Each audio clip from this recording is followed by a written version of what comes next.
आज हम लोग शुरू करते हैं अपने नेक्स्ट टॉपिक से। हमारा नेक्स्ट टॉपिक है मोशन ऑफ सेंटर ऑफ मास। हमने पढ़ा कि जो पोजीशन वेक्टर है सेंटर ऑफ मास का, जब n पार्टिकल्स हैं, जैसे सिस्टम में n पार्टिकल्स हैं, तो उस केस में जो पोजीशन वेक्टर होगा सेंटर ऑफ मास का, वो ये वैल्यू रखेगा r = summation i = 1/2m mi ri upon में n। अब यहाँ पर mi और ri हमारा क्या है? mi is the mass of ith particle, Ri is the position vector of ith particle and m is the mass of system or sum of mass of all the particles। हमारे यहाँ पर mi मास है ith particle का, Ri हमारा position vector है ith particle का, और m हम लोगों का मास है सिस्टम। अब ये इक्वेशन कैसे बन जाएगी? mr = summation mi ri i = 1/2m। mr = summation mi ri I = 1/2m। अब mr = क्या बन जाएगा? m1r1 + m2r2 up to mn rn। mr = m1r1 + m2r2 up to mn rn। Now m हमने अब क्या किया, ये जो आपकी फाइनल इक्वेशन है mr = m1r1 + m2r2 up to mn rn, इस फाइनल इक्वेशन को हम लोगों ने डिफरेंशिएट कर दिया। हमारी जो ये इक्वेशन बनी है mr = m1r1 + m2r2 up to mn rn, इसे हम लोगों ने डिफरेंशिएट कर दिया। और इसको डिफरेंशिएट करके क्या बनता है, एक बार इस चीज पर देख लेते हैं भैया। mr हमारी इक्वेशन थी mr = m1r1 + m2r2 up to mn rn। Differentiate करोगे तो बनेगा m × dr/dt = m1 dr1/dt plus m2 dr2/dt up to mn drn/dt। m1 dr1/dt plus m2 dr2/dt up to mn drn/dt। अब ये dr/dt क्या है? Velocity है, capital V से denote कर दिया। सिमिलरली dr1/dt हमारा v1 है, dr2/dt हमारा v2 है, drn/dt हमारा vn है। तो हमारी इक्वेशन बन जाती है mv = m1v1 + m2v2 + m3v3 या अप टू mn vn। ये आपकी इक्वेशन बन गई। तो फिर हमने क्या किया कि जो इक्वेशन थी mr वाली इक्वेशन, उसे हम लोगों ने एक बार डिफरेंशिएट कर दिया, और उसको एक बार डिफरेंशिएशन करने पर हम लोगों को मिला mv = m1v1 + m2v2 up to mn vn। अब आपकी जो ये इक्वेशन है mv वाली इक्वेशन, इसको अगर हम फिर से डिफरेंशिएट करते हैं तो क्या होगा? इक्वेशन है आपकी mv = m1v1 + m2v2 up to mn vn। अगर इसे मैं डिफरेंशिएट कर दूं ऑन डिफरेंशिएटिंग तो क्या मिलेगा? m × dv/dt = m1 × dv1/dt plus m2 × dv2/dt up to mn × dvn/dt। हमने फिर से इसको टाइम के रिस्पेक्ट में डिफरेंशिएट कर दिया, तो हमारी इक्वेशन बन गई m × dv/dt = m1 × dv1/dt plus m2 × dv2/dt to mn × dvn/t। अब dv/dt क्या होता है भाई? एक्सेलरेशन होती है। dv/dt हम लोगों को क्या होता है? एक्सेलरेशन होती है। तो आप इसी तरीके से dv1/dt को लिख सकते हो a1 acceleration of first particle, dv2/dt a2 acceleration of two second particle, dv3/dt = a3 acceleration of third particle and so on. हमारा जो dv/dt है वो एक्सेलरेशन है। इसी तरीके से dv1/dt क्या है? हमारा a1 है, dv2/dt हमारा क्या है? a2 है, dvn/dt हमारा क्या है? an है।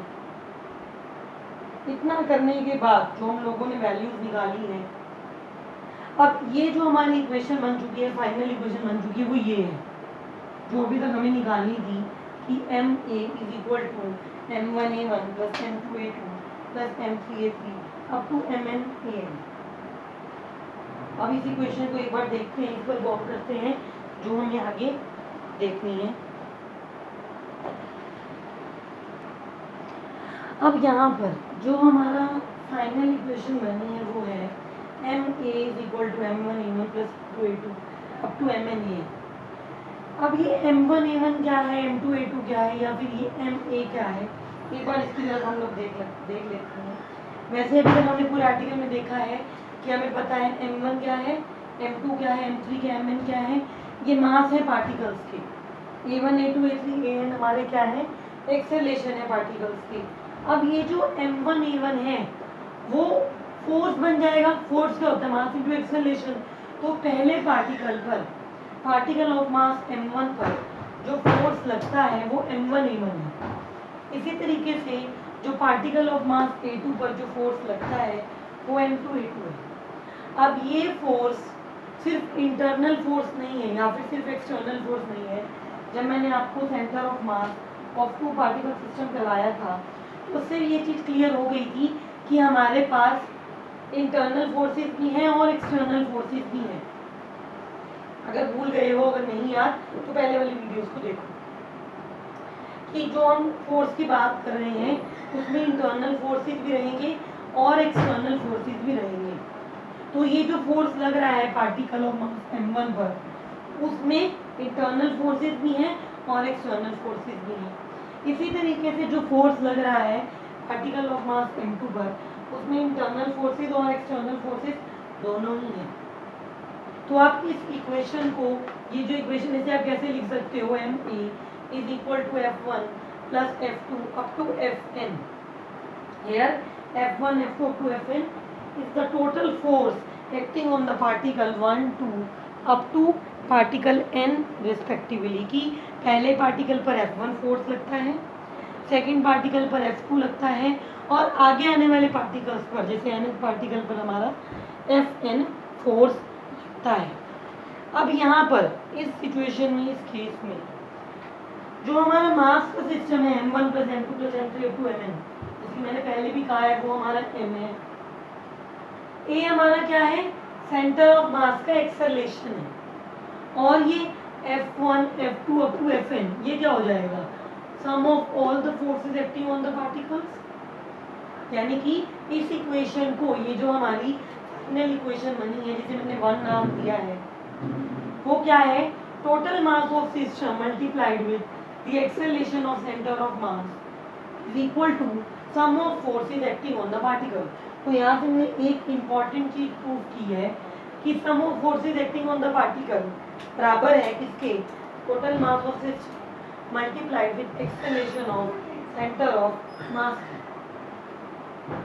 अब पहले वाले आर्टिकल में जिसमें हमने पढ़ा था टू पार्टिकल सिस्टम, उसमें हमने देखा कि इंटरनल फोर्सेस की वजह से जो कंट्रीब्यूशन है वो 0 हो जाता है, क्योंकि हमने कहा force on 1 due to 2 is equal to minus of force on 2 due to 1। And similar is the case for other particle कि पहले पर जो दूसरे से लग रहा है, पहले पर जो तीसरे से लग रहा है, वही तीसरे से पहले पर लगेगा, वही दूसरे से तीसरे पर लगेगा। तो इस तरीके से जो हमारे इंटरनल फोर्सेस का कंट्रीब्यूशन है वो कैंसिल हो जाता है या 0 हो जाता है।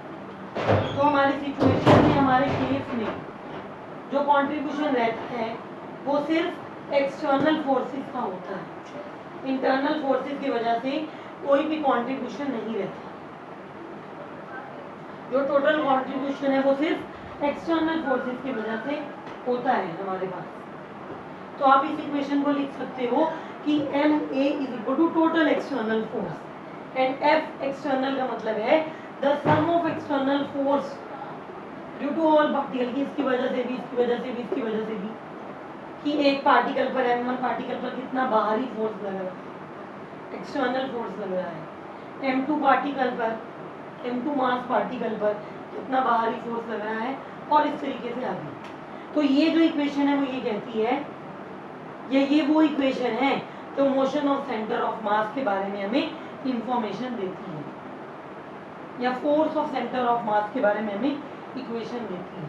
तो आज हम लोगों ने एक इम्पॉर्टेंट टॉपिक पूरा किया है, मोशन ऑफ सेंटर ऑफ मास। हमने शुरुआत की थी अपनी उसी सिंपल इक्वेशन से कि position vector of centre of मास क्या होगा, और उसको लेते हुए हम लोगों ने आगे बात की और अपनी पूरी इक्वेशन को हम लोगों ने प्रूव कर दिया कि इसके अंदर ये होगा, ये होगा, ये होगा। और लास्ट में हम लोगों ने अगेन वही चीज़ फिर से सीखी कि इंटरनल फोर्सेस का कंट्रीब्यूशन तो ज़ीरो होने वाला है, तो जो नेट कंट्रीब्यूशन आएगा आपके पास वो एक्सटर्नल फोर्सेस की वजह से आएगा। तो जो लास्ट की क्वेश्चन बनेगी वो बनेगी M A is equal to F E X T. E X T का मतलब है external forces. With this we are going to continue the next topic from the next video. Again मैं पहले भी कहती हूँ, अगर आपकी कोई टॉपिक नहीं हुई तो उन्हें पहले पूरा कीजिए और क्लास के साथ कंटिन्यू में आ जाइए। Study hard, don't waste your time. Thank you.